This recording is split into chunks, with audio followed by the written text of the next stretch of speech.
Hello. There we go. All right, good morning. We're going to start.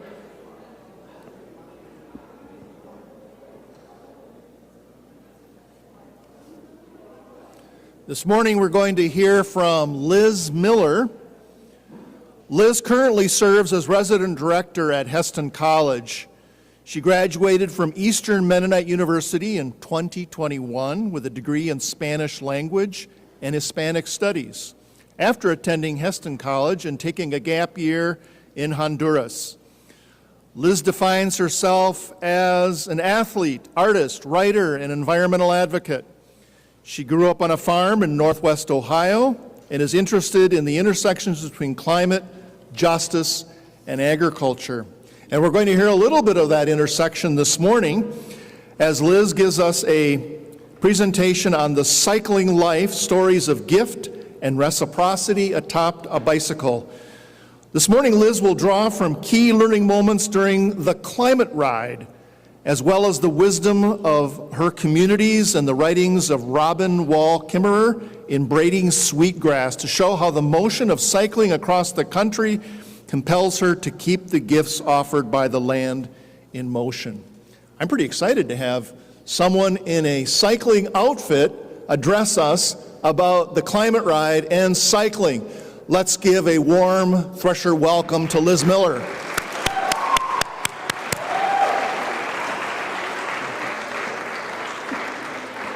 Well, good morning, neighbors, and thank you, Dr. Milliman, for the warm welcome. Thank you all for the warm welcome.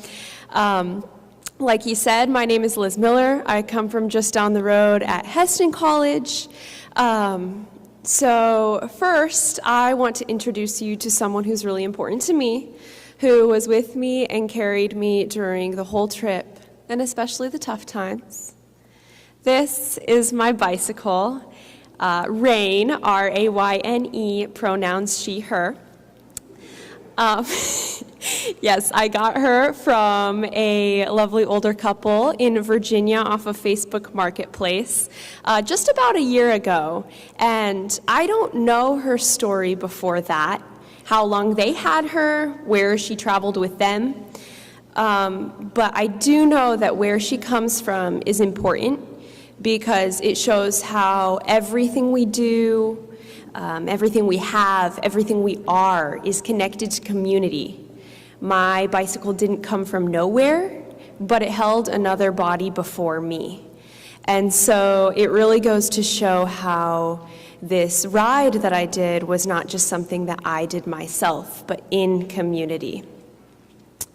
Now I'm going to step aside for a little bit, because this funny little kit that I'm wearing is kind of weird for a day like today, but you can see that this was a pretty typical outfit of what I might wear on a typical day during the trip. So it has the jersey, it has some handy little pockets in the back. You can see they're big enough to hold a water bottle. Some bicycle shorts with some padding in the back, and then tall, fun patterned socks, because why not? And usually some earrings as well. So imagine me now wearing this, but instead of in front of you all, by Elliott Bay in Seattle, Washington. That's where we started our trip. So in the first few days, we crossed through the Cascade Mountains on gravel rail trails, something that looked a little bit like this. And it was really chunky gravel, so we were bumping along for 60 plus miles a day. We were sore, exhausted, and I was surprised at the place where I felt the most shaken to the bone was in the palms of my hands.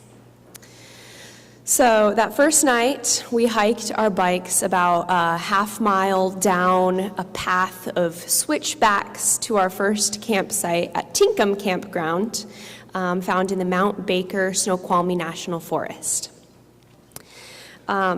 I was so focused on watching my step down that steep trail that all I really remember seeing is the reddish-brown soil beneath my feet. And as we carried our bikes down the hill, I remember asking my teammate right ahead of me about his experiences working in journalism, and we talked about far-off cities. And I'm struck now at how committed I was to staying separate from the earth.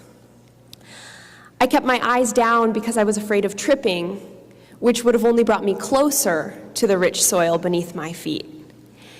And I was so into getting to know my teammates, but I didn't put that much energy into building that relationship with the earth around me. I had no idea that this national forest is home to trees like the Douglas fir, cedar, and western hemlock, trees that I still wouldn't be able to identify to you today, and that this forest carries deep wounds from logging, which happened all throughout the 1900s, and especially between the 1950s and 1990s, which wasn't too long ago. I had no concept of what an old-growth forest was, one that had been protected from logging and whose ecosystem had been preserved. And I also had no idea that this forest is important to indigenous groups like the Sauk-Suiattle, Tulalip, and Stillaguamish tribes, whose ancestral lands include the forest. I didn't know that the native peoples know the red cedar as Mother Cedar because she watched over and cared for the community with every part of her. Shredded bark to make a kind of warm wool for clothing, rain-resistant hats, tinder for fire, canoes, medicine. So when we finally made it down that steep trail with our bikes, we bathed in the ice-cold South Fork Snoqualmie River, and I came up out of the water with bright blue dripping from my hair and staining my white jersey. So just about a week before the trip, I and my friend had decided to dye our blue with a cheap Walmart dye, the brightest blue that we could find. It was really fun. But over the course of the trip, it rinsed out little by little, fading from bright blue to light green and back to kind of brown in all sorts of rivers and mountain streams and Midwest lakes.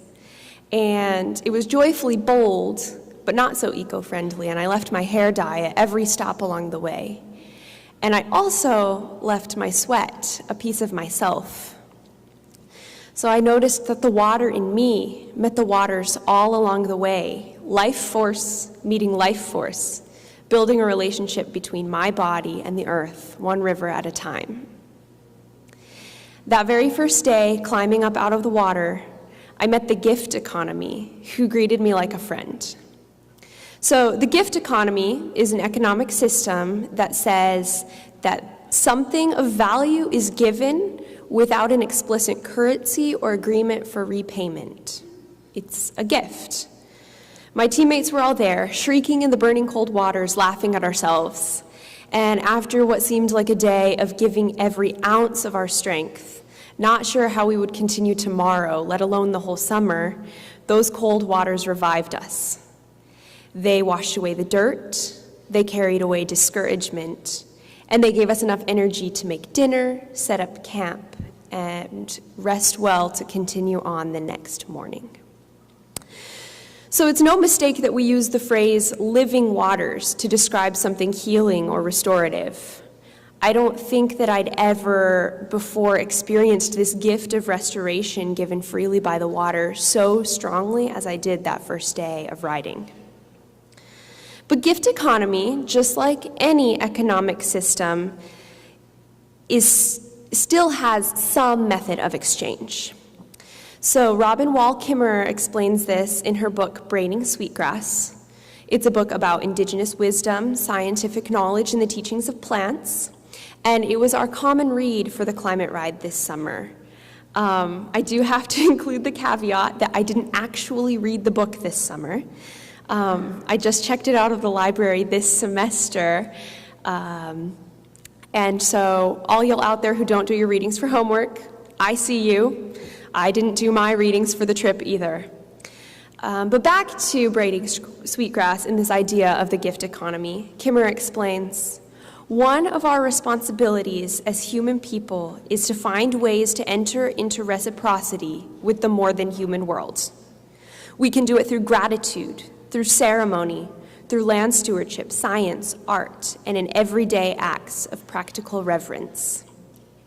She goes on to say that reciprocity is a matter of keeping the gift in motion through self-perpetuating cycles of giving and receiving. So I'm going to say that again. Reciprocity is a matter of keeping the gift in motion through self-perpetuating cycles of giving and receiving.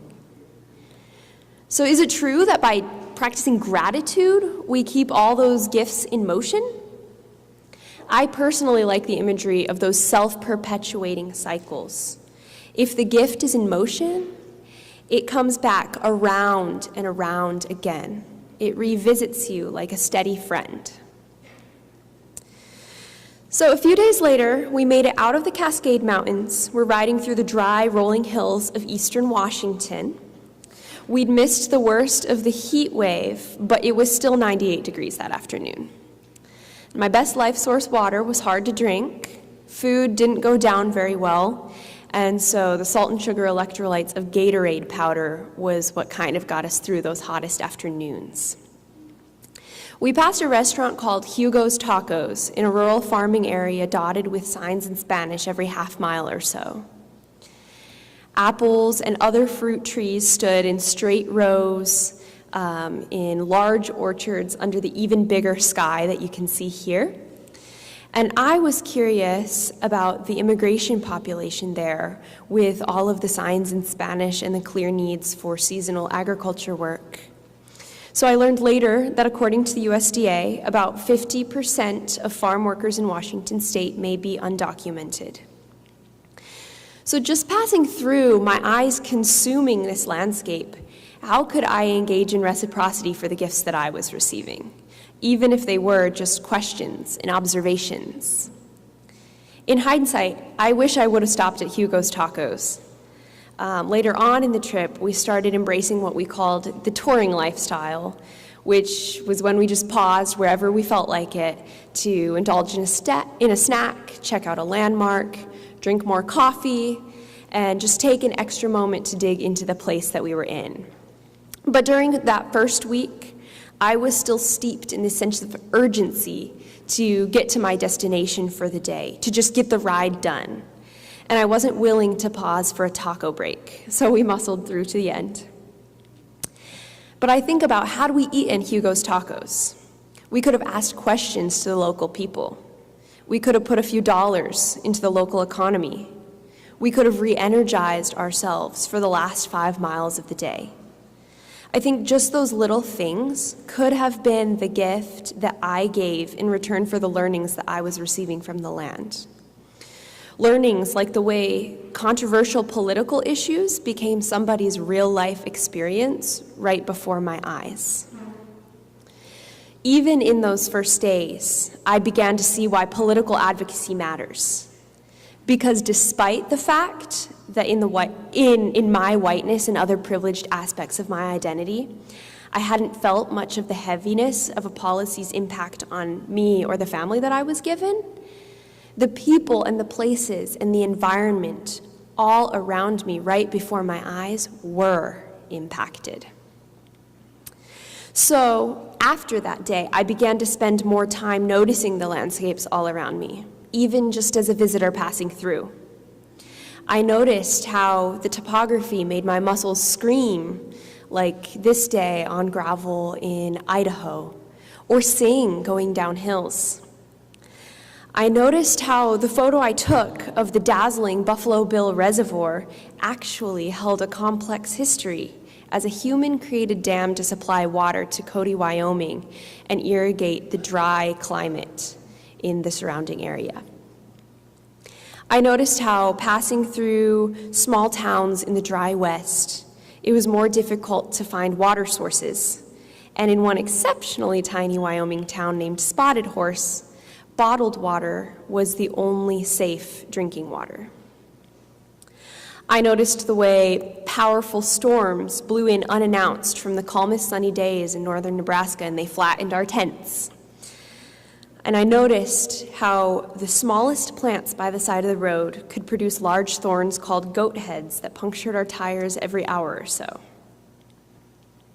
I also noticed how, as we transitioned from west to Midwest in early July, the roadsides erupted into the most joyful shades of purple, yellow, orange, and white, and I couldn't take my eyes off of it. Kimmerer writes about this in Braiding Sweetgrass as well, the way purple and yellow flowers were what first drew her to the field of botany. She writes, "I chose botany because I wanted to learn why asters and goldenrod looked so beautiful together. Asters and goldenrod weren't the same purple and yellow that I was seeing, but the purple chicory, yellow coneflowers, and other blossoms had a similar brilliance to them." So for those few days, I couldn't figure out why everything, everywhere I looked, just took my breath away. I mean, I was in the Midwest, and y'all going to school in the Midwest know that we make jokes about the Midwest every day. I'm from the Midwest, and I make jokes about the Midwest every day. But I had come all the way from the West Coast, a place I'd never been before. I traveled across entire mountain ranges, through forest and desert and national park, and now here in the Midwest is where I was just breathless. That surprised me. And then after a few days, I wasn't so surprised, because I was still awed at the beauty, but I was beginning to realize that the opening I felt inside me was love and a sense of home. I've struggled all of my life with feeling understood and accepted, especially in my hometown and in Midwest culture. And for the past almost 6 years since I graduated high school, I've been through a lot of transitions, floating around without feeling rooted to a sense of place. So to be passing through the Midwest and feel that sense of home pulsing through my body with such a depth of love, that realization was the most surprising part. And there were all these sustainable farms that we visited through the Midwest: Anna Geyer's farm outside of Iowa City, Hungry World Farm in Tuscola, Illinois, Clay Bottom Farm in Goshen, Indiana, and Mary Lee Environmental Learning Center, which is an extension of Goshen College. I was so fascinated by these farms because I grew up on a farm too, and these farms weren't quite like mine. But they were people just like me who cared about the earth enough to transition their farms from what we see all around us, corn, soybeans, wheat, to something courageous and distinct.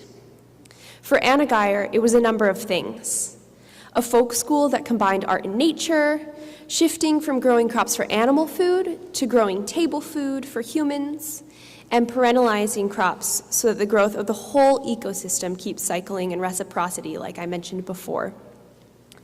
At Hungry World Farm, they focused on organic methods of growing vegetables. At Clay Bottom Farm, they were an urban farm that grew fresh produce to sell right there within city limits.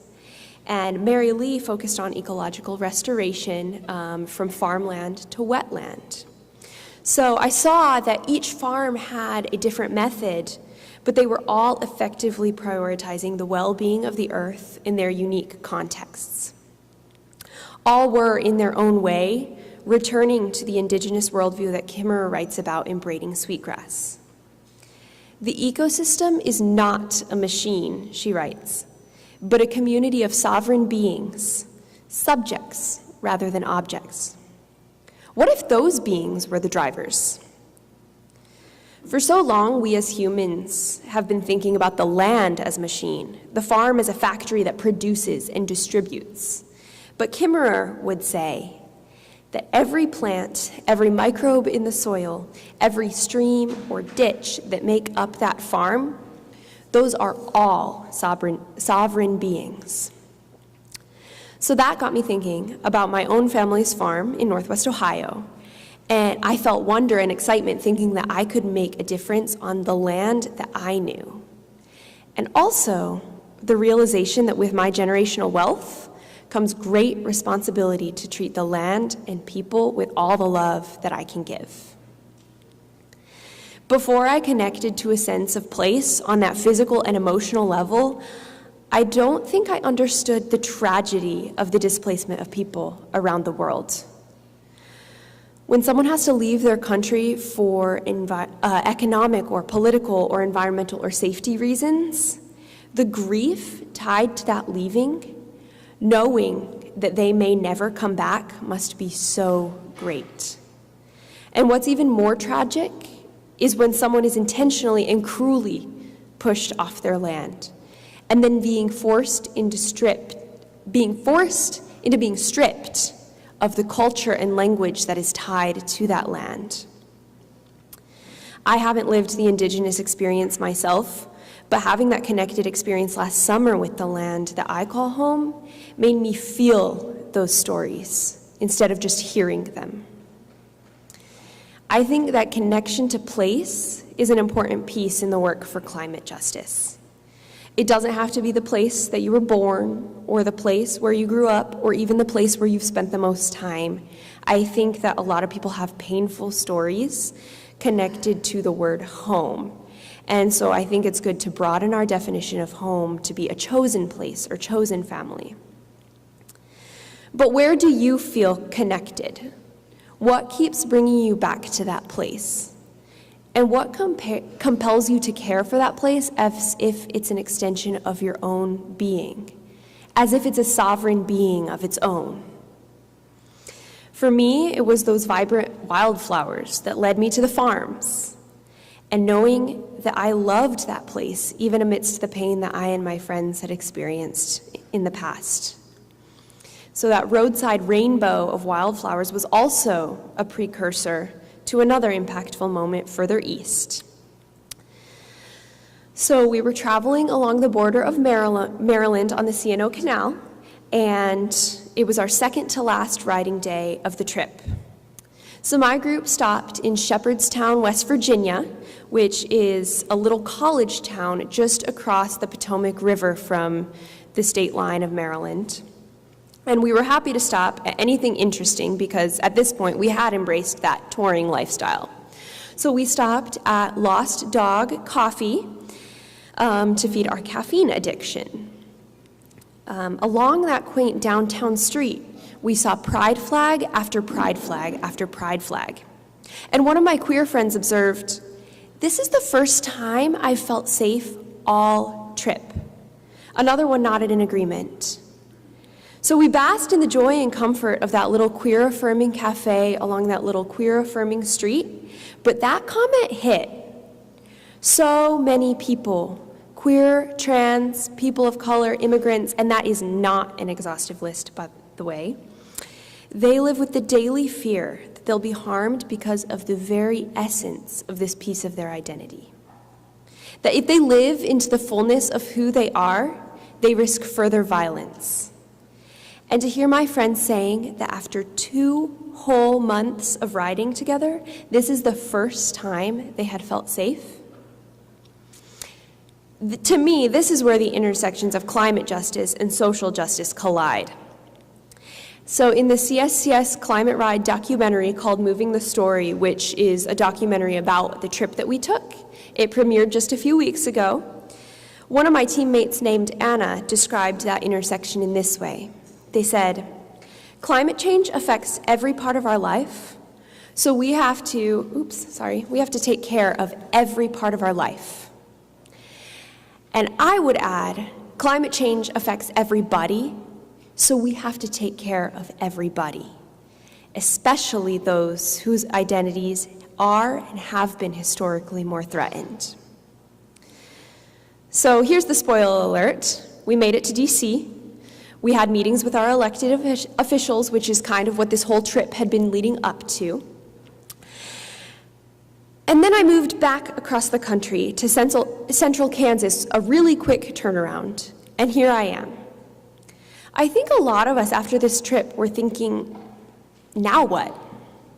We had just done this amazing thing, but somehow everywhere we had been, everything we had seen, had to translate into choices we make and the way we live in our everyday lives, and not just on a summer trip. And I think that listening to these stories, You might have a similar question of, well, great, but now what? Or, but what can I really do? Or maybe, but good for you, but how does that apply to me? If y'all want to embrace the cycling life with me, I'm more than happy to have riding buddies. But if we're really to embrace the cycling life from a climate justice perspective, I want to be clear that you do not need this fancy outfit, nor an expensive bicycle to ride.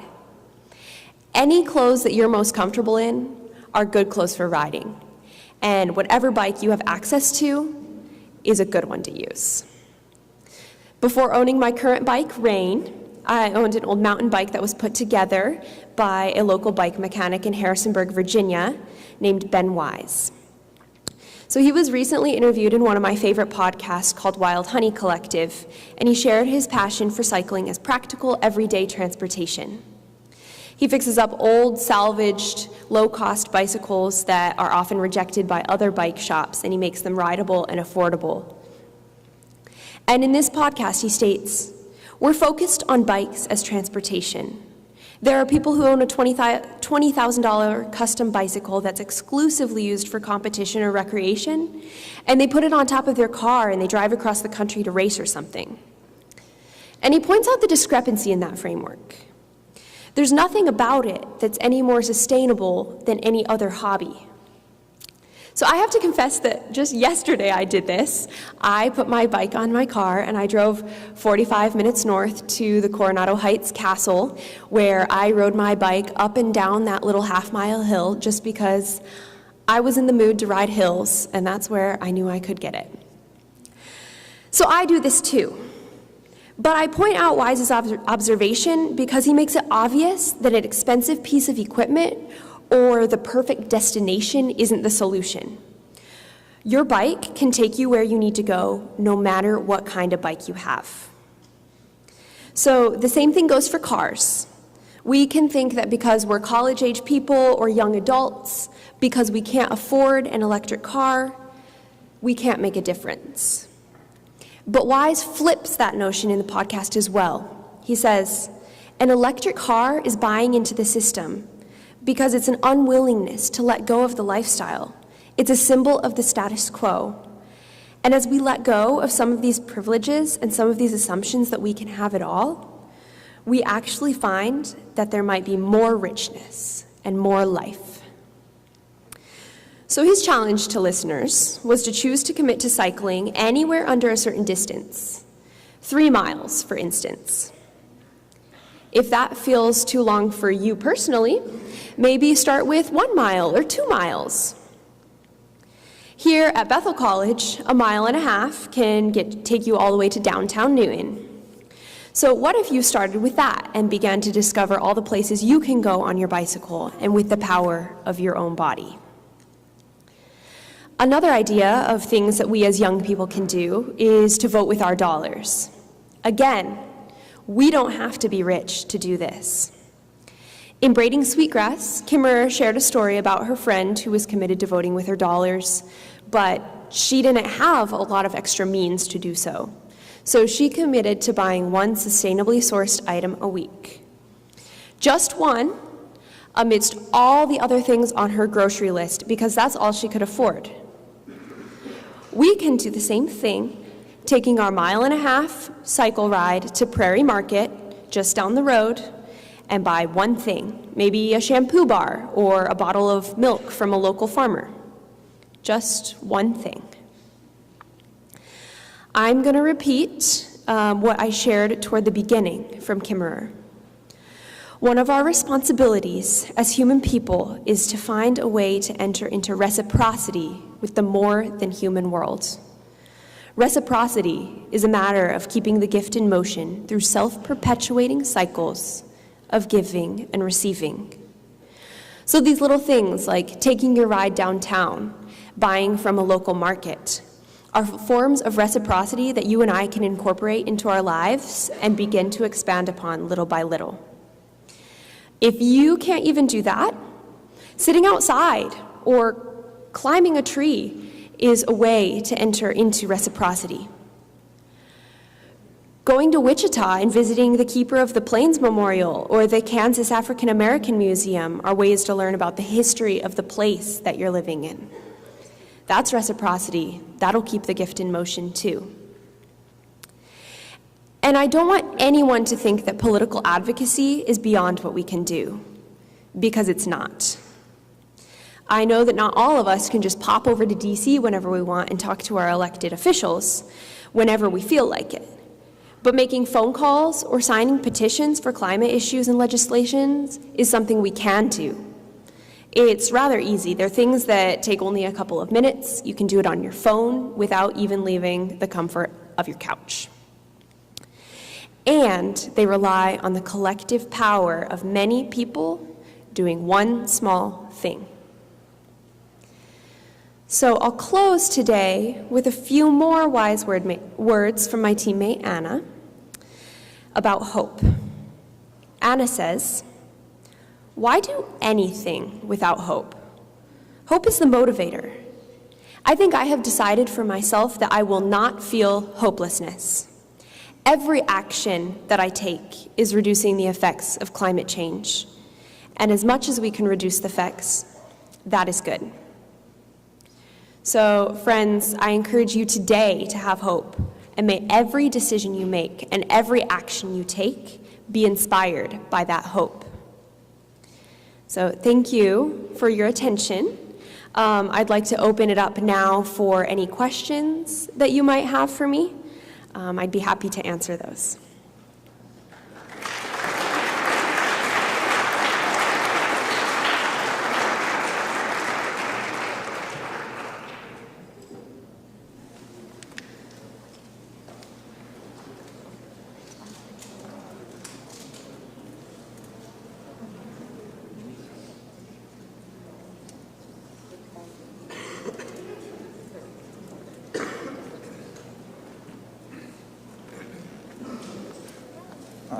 Hello. So, I just want to say, according to The Guardian on sustainable business, 100 companies make up more than 71% of global emissions. So do you think that living sustainably actually affects global climate change? Or do you think that the push for more people to try to live sustainably is a propaganda campaign run by major corporations to put blame on an individual? I think that that is a really, really great question. And we do know that corporations make up like a lot more of these emissions, right?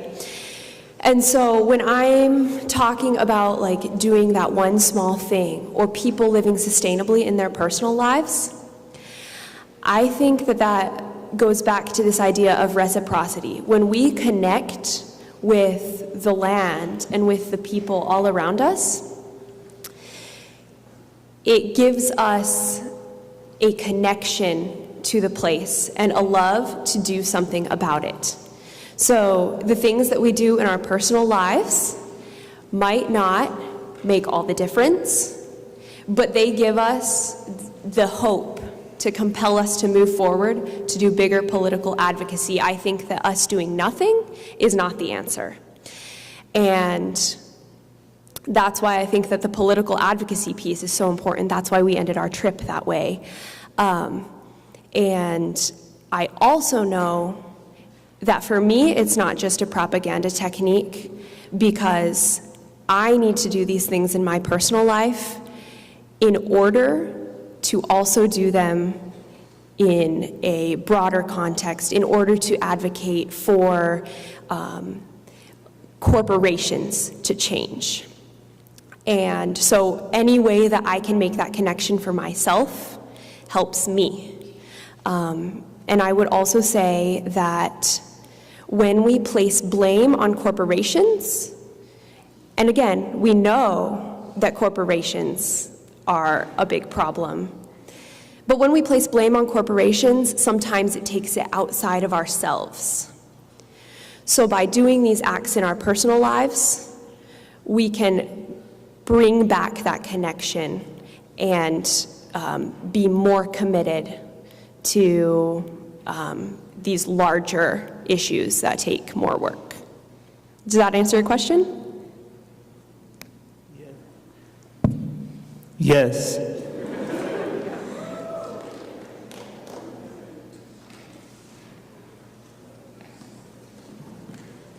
Thank you so much for sharing your inspiring journey. Can you share a little bit about what your motivation was and how you got to going from essentially coast to coast? So I'm going to be really honest here about my motivation. I have always cared about the climate and the environment, but that was not my main motivation to go into it. I was a student. I was a senior in college trying to figure out what to do next. I had transferred from Heston College, and as a transfer student, was living through this pandemic experience. And so there was a disconnect. I never had those opportunities to really dig into my new university as much as I wanted to, get to know people as much as I wanted to.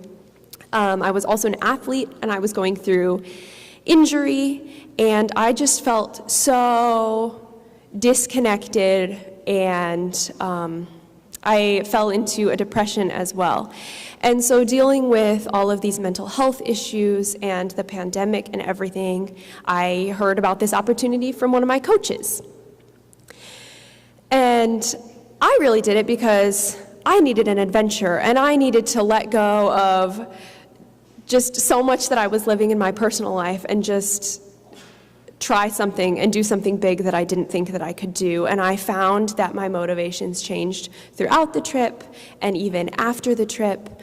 But what it started out as was really like, this sounds like a cool adventure. And what it morphed into was, oh wow, I'm really passionate about this. So, yeah.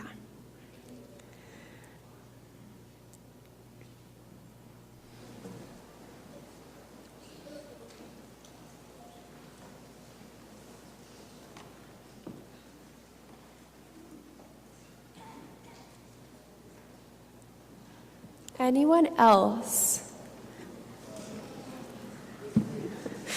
So, you talked a little bit about the small things that we can all do. I might add, we do have some recycling systems here on campus, and throwing your glass bottles in the recycling instead of the courtyard would be a great way to do that. But on top of that, we are an institution. We have the power as a college to do more. What are some things that you might challenge a college to do, as well as the individual? Yes, so this is where I think that, I talked about political advocacy, I went to DC and did this thing. But this is where I think you students, and you as students, do have a lot of power to make positive change in the place that you are in. I'm not super familiar with all of the, groups that are in place on Bethel College's campus, but if you have something like a campus sustainability council or a student advisory board, take it to your student government, right? And when students come together and create proposals and put pressure on administration, a lot of positive change can happen, because really this institution is here for the students. And so when students come together to voice concerns, you can make a difference. And so I would say that starting with this institution is a really great place to start. If you notice that, if you think that maybe the recycling that's in place on campus isn't enough, what about the water usage on campus? What about all of these other pieces of campus? The electricity, where are we sourcing our energy from? All of these things. And I know you at Bethel College, you have a series of solar panels out there in the parking lot. And so that's a start. But to think about those things and then to encourage more and more. But you all can make a difference. And I think that taking it to your student-led groups and student governments is a place to start.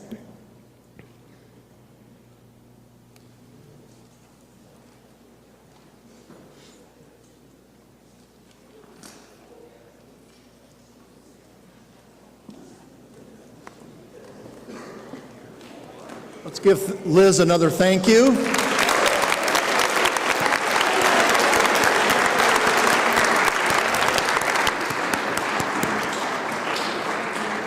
You are dismissed.